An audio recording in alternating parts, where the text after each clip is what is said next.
ঠাকুর আটকে গেছে কোনো একটা প্যান্ডেলের, সেই গড়িয়াহাট থেকে হেঁটে হেঁটে আসছি।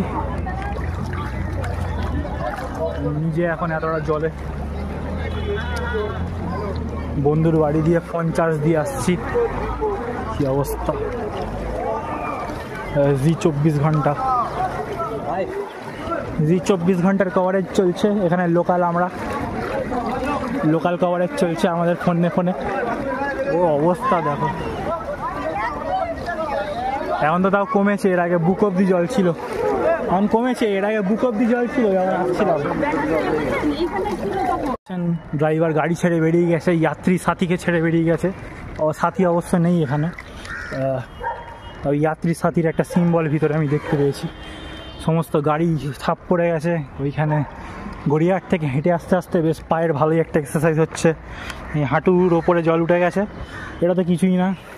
12টার সময় যখন বেরিয়েছিলাম বন্ধুর বাড়িতে চার্জ দিতে, তখন বুক অব্দি জল ছিল, সামনে ছিল আঁশতলা।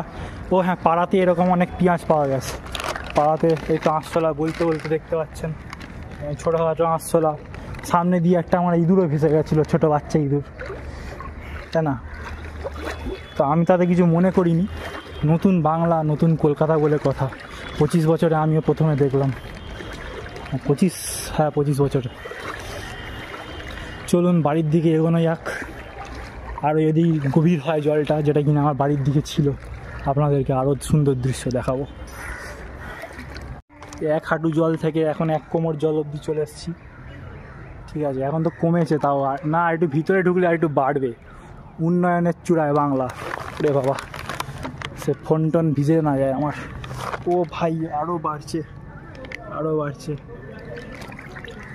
আমার ভুঁড়িটা দেখিয়ে লজ্জা পাচ্ছি, কিন্তু লাইক কোমর ছাড়িয়ে গেছে জল। এবার পেটের ওপর উঠবে।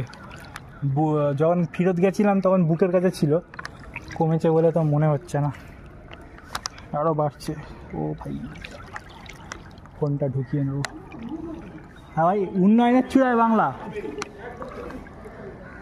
দাদার ঢুকে গেছে, পুরো বুক অব্দি জল চলে এসছে।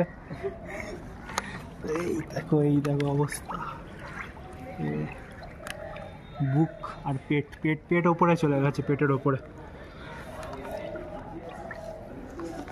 রিপোর্টিং, কারোর ঝোড়া ফোড়া লাগলে বলো। ঠিক আছে, আমাদের পাড়ার প্যান্ডেল ডুবে গেছে। ওই প্লাস্টিকে জল লেগে গেল।